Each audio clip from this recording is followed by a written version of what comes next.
Lockdown is my favorite villain from the movies, and it's a shame the movie he's attached to is really not that great, because every scene he's in, he just steals the show. The performance done by Mark Ryan is amazing. The CGI and design of Lockdown is really cool. Also, with his mannerisms, it just sells him as a really intimidating dude. Lockdown was also, in my opinion, in the best scene in Age of Extinction, and that's Ratchet's death. I know it's sad, Ratchet dies, blah blah blah, but that scene is the way it's shot, constructed, sound design, colored, lighted, the dialogue, the music, the sense of scale. It's done way too well to be in Age of Extinction. It's great. Just go back and watch that scene again, but this time with those little cues in mind, and you'll see how well it's made. So this video is titled What's the Best? And this will be a journey of finding and explaining which figure I think is the best. Your opinion may differ, and that is completely fine because this is all opinion based. Let me know what your favorite one is in the comments below, but just make sure to keep it civil. Lockdown has had his fair share of toys since his appearance in Age of Extinction, and before too, with the Revenge of the Fallen toy line, surprisingly. So going in order of how these are on my desk right now as I'm writing this, Revenge of the Fallen Lockdown is awesome, but it also has aging issues. If you notice right here on the elbow, it looks like an old man's elbow. That's sculpting clay because the ball socket cracked in half. The other elbow has also cracked, but it's still holding up for now, so I don't have to put molding clay in it. That and my molding clay is all dry. And the rubber, it's way too soft. It's so malleable that it feels like in a few years it may just disintegrate off. It's pain. The rubber isn't just on the hook too, because the safety laws and all that. Every pointy thing has become rubber, except for the front, the toe bits. They're not rubber for some reason. It's strange. Kids, stop poking your eyes out with your toys. But the look of this Lockdown is pretty badass and very sick. It's very animated, but with a twist, many twists actually. It's more robotic looking. It has movie-esque design cues such as chicken legs, hydraulics, mecha live. It's super fun, and the car kibble isn't too bad either. You got this little bit that folds over the shoulder and reminds me of one of those side capes like Boba Fett. And the other side is just some car parts, pretty evenly distributed on the arm. I do wish though that the windshield could fold away a little bit more on the arm, but oh well. This toy did also get redecoed into some really cool characters that I do want to get. But I think the coolest aspect of this toy, minus its posing, which we'll get into, is the fact that it has a gimmick with Ratchet.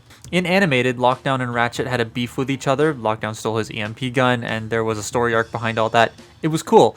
This toy and the Ratchet from Revenge of the Fallen had a connection where Ratchet's EMP cannon can fit into the port of Lockdown's arm. And that's really cool. I quite like how that works. You can launch the EMP right off Ratchet's arm with the spring function and give it to Lockdown. That's not only a cool gimmick, but as a marketing guy, it entices you to buy both toys, which I think was very smart. Now, what about the posing I mentioned? It's very, very good. There are so many joints, ab crunch, ankle and shin pivots, double shoulders, many knee joints, a bajillion ball joints is in the neck. You can move his head around so many different ways. It's super expressive and it's really nice. They didn't have to include all that neck posability because it's not needed for the transformation, but it is still a very nice addition and I really do appreciate that. Oh, and did I mention this thing is freaking massive for a deluxe? Transformation is pretty straightforward but still fun. He compacts very well and everything just flows into place. The only bit of parts forming, if you want to call it that, is the engine, but it's also the weapon, so be quiet. Alt mode is just, it's badass. It's a spiky muscle car with some really cool colors. The gold accents work quite well with the black and green. It's also two shades of green, and I love how the brighter green is on the outside of the striping. It's a really cool way of like doing color separation. It's a very nice size too, harkening back to that old deluxe car size, and I quite like that a lot. It's a cool toy. Barring the aging issues, it is pretty neat. I would love to see like a replacement hook or like a 3D printed hook that replaces this big rubber one, because I would love for this to last, but it's a pretty solid toy if you can find it for like 20 or 30 bucks. I'd definitely say get it. But this Lockdown never showed up in the film, only in the Oscar-winning Cyber Missions that was totally worth watching and not bad at all. It's very bad. Please don't watch Cyber Missions. Lockdown didn't make his massive live-action appearance till Age of Extinction, and the mainline toy we got was... Age of Extinction saw the start of the simple transformations trend for the mainline, and this guy ended up being really short. This lockdown isn't the best. It's the movie advanced version from Takara, so it has the black legs and that makes it look a little better to me, but it's still not perfect. The proportions are super off, with the arms hanging down lower than the knees, the torso being very short, his extremely wide upper body, his small ass head. It's all off and it looks really funky.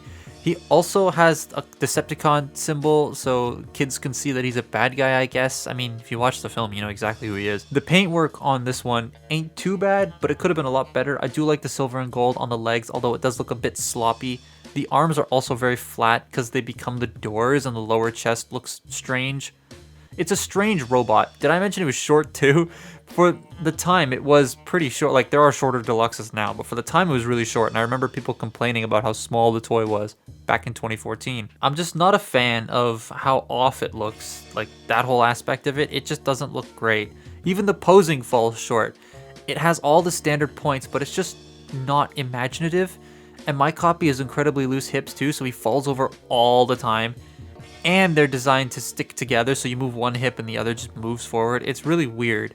And they're also clipped into the torso, not like mushroom pegged in properly. So if you push a little bit, they come out of their sockets. And the feet are pretty static, so getting him standing in general posing is quite tough. Transformation is very straightforward and simple.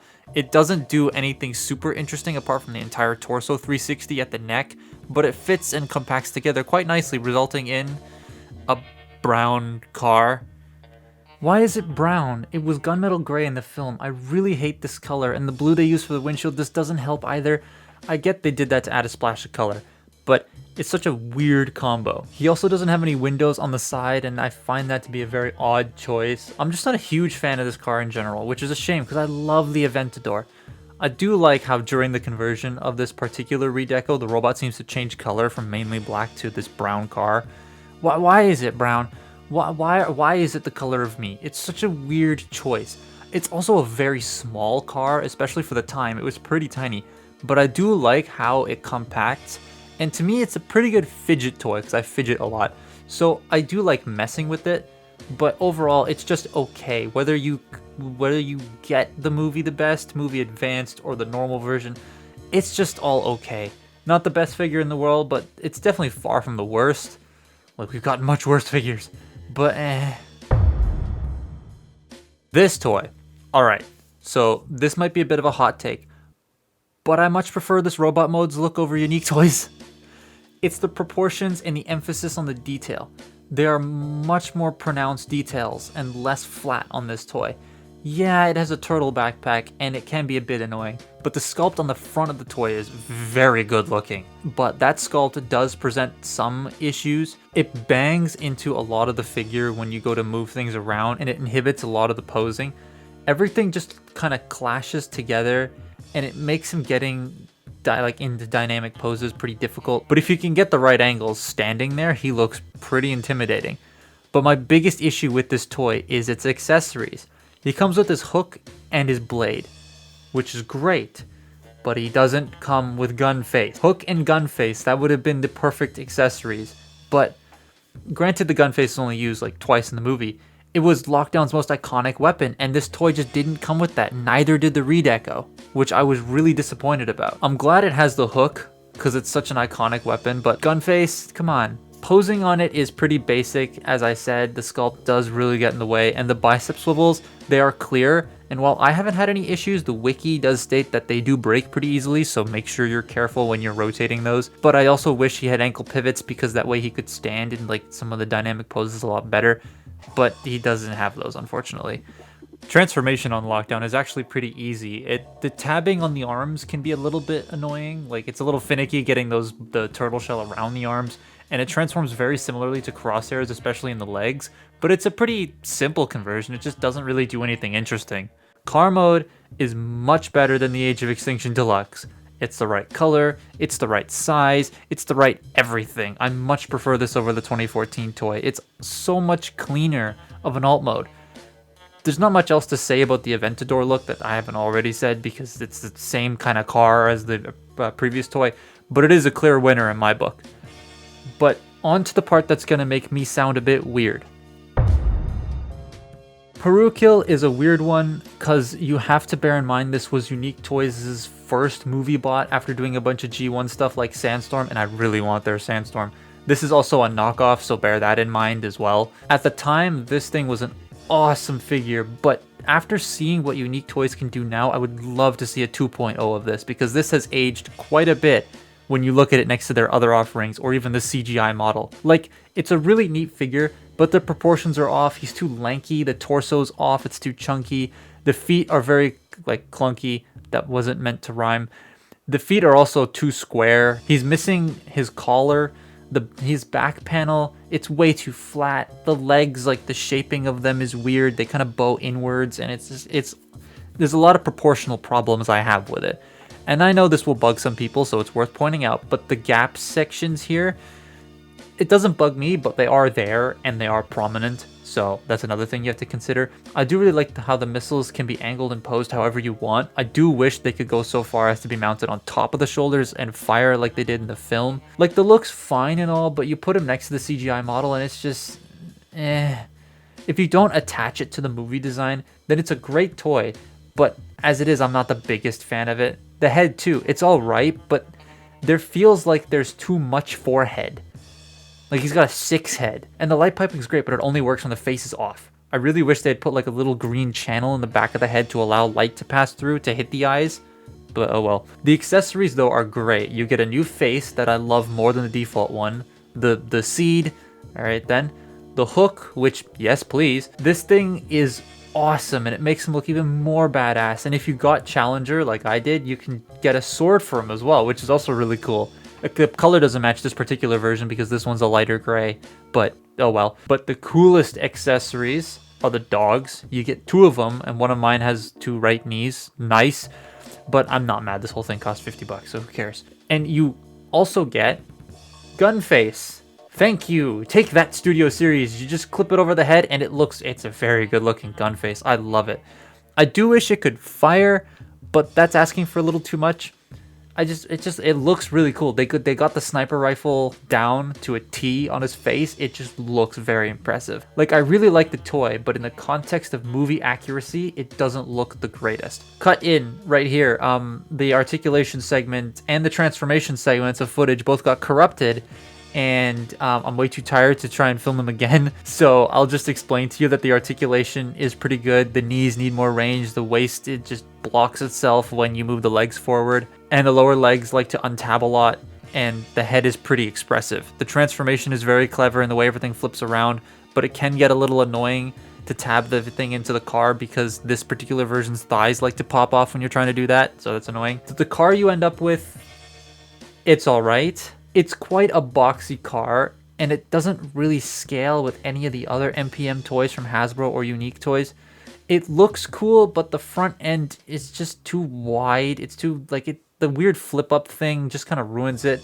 It looks strange to me, not to mention how thick it is in general. That's like thick with 3 C's and a Q. And it wouldn't be super noticeable until you see La Hire or like any of the other Lamborghini Transformers and you're like, oh, the proportions of the car are way off. It's another reason why I really want a part 2, because it's cool, but it's far from perfect. And that's why in the end, I just prefer the Studio Series one, turtle shell and all. The details just pop a lot more. The proportions are just nicer. The car mode is super sleek. The only thing I wish was it had a more clever transformation and better accessories. But should you buy any of these? I mean, Peru Kill is still interesting and it goes for about 50 to 100 depending on where you can find it. So that's a pretty good deal regardless of toy accuracy, and I would say pick it up. The Studio Series one has gone up since its release, but used you could probably find one for pretty cheap. The original Age of Extinction one though, I'd honestly say skip unless you're like me and you really wanted one because you just buy cool toys. The Revenge of the Fallen one is a must get though because it combines both animated and movie and does it very well, and honestly it's one of the best movie toys I own. But let me know which one you guys like the most and why in the comment section below. I'm very curious to see. And that has been my look at the 4 movie lockdown molds. Follow me on Twitter and Instagram and I'll see you next time. Goodbye.